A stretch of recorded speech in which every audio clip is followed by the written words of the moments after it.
여러분 안녕하십니까? 여수 MBC 뉴스데스크입니다. 헌정사상 처음으로 현직 대통령이 구속 수감됐습니다. 윤석열 대통령의 내란 혐의 등에 대한 진실이 명백히 밝혀지고 나라가 최대한 빨리 안정을 되찾을 수 있기를 많은 국민들이 기원하고 있습니다. 김주희 기자입니다. 헌정사상 처음으로 현직 대통령이 구속됐습니다. 증민들은 윤석열 대통령의 계엄 선포에서부터 두 차례 체포영장 집행 그리고 구속에 이르기까지 일련의 과정들을 묵묵히 지켜보며 묵직한 지지 의사를 내비쳤습니다. 자기가 저지른 죄 아닙니까?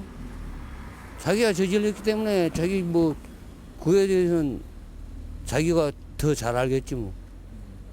근데 저희들 시민들은 지금 다 대부분 다 10중 8구가 더 잘 됐다 하는 일 아닙니까 지금. 올바르게 모든 부분에 대해서 저렇게 또 판단을 잘 하셔서 구속이 되니까 마음이 편하고 좋지요. 증민들은 혼란스러운 현 시국에 대한 우려의 목소리들도 가감없이 쏟아냈습니다.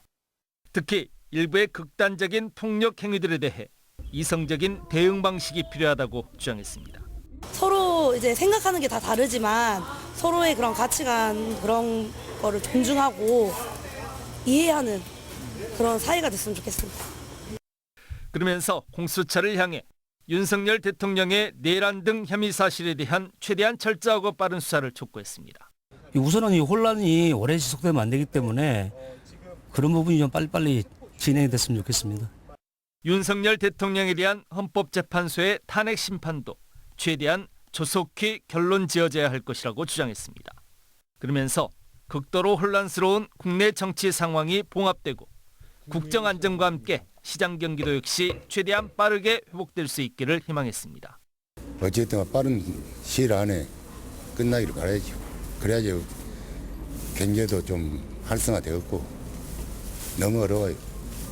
윤석열 대통령의 12.3 계엄 선포로 시작돼 헌정사상 초유의 현직 대통령 구속까지 극심한 혼란 속의 국내 정국.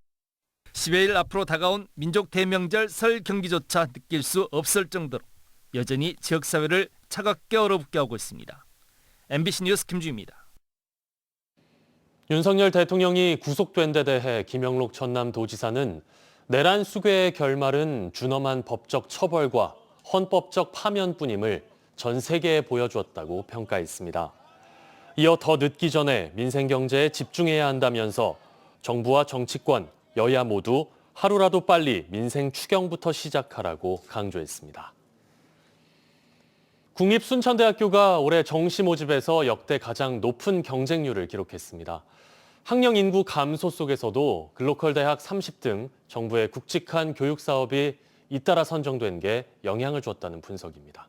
유민호 기자입니다.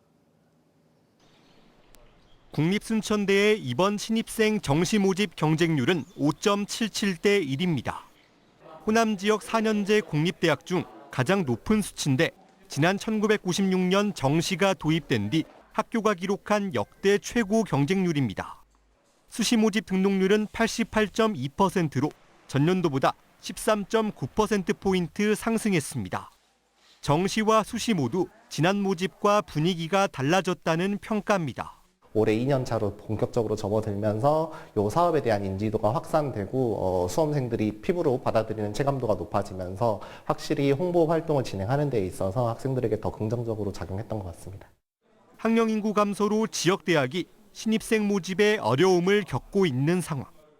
국립순천대는 2년 전 글로컬 대학 30, 지난해 고교교육 기여대학 사업 등 정부의 굵직한 교육 사업에 잇따라 선정된 것이 경쟁률 상승에 영향을 줬다고 분석했습니다. 다만 이 같은 결과가 한 해 반짝 성과에 그치지 않도록 국립목포대학교와 통합, 의과대학 대학병원 신설 작업을 흔들림 없이 추진할 계획입니다. 또 고흥과 광양 등 인근 지자체에 조성 중인 지산학 캠퍼스 안착도 중요한 과제입니다. 대학 통합에 기반한 의과대학 유치와 지산학 캠퍼스 확장을 통해 지속적인 성장이 가능한 대학으로 자리매김하고 지역과 함께 세계로 뻗어나가는 초글로컬 대학으로 도약할 것입니다. 국립순천대는 다음 달 7일 정시 최초 합격자 발표를 시작으로 등록 절차를 진행할 예정입니다. MBC 뉴스 유민호입니다.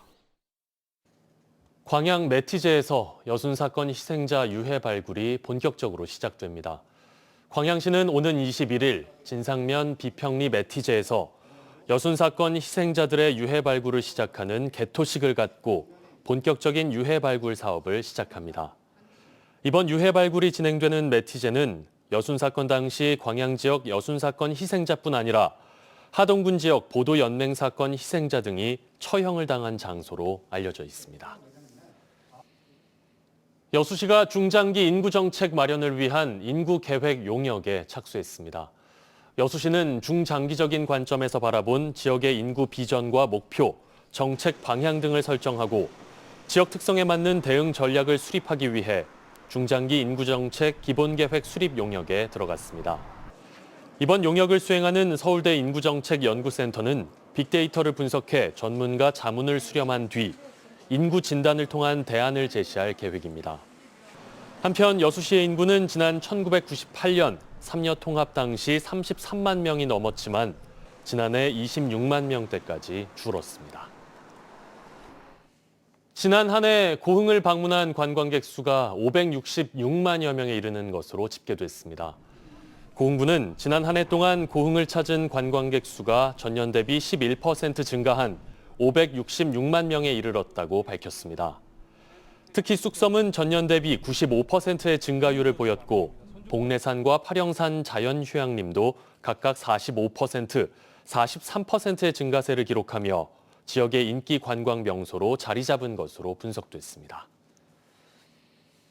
고흥 군립하늘공원이 오는 8월 완공 가능할 전망입니다. 고흥부는 지난해 3월 고흥읍 호영리 일원에 고흥 군립하늘공원을 조성하기 시작해 현재 55%의 순조로운 공정률을 보이고 있으며 오는 8월 완공이 가능할 것으로 전망하고 있습니다.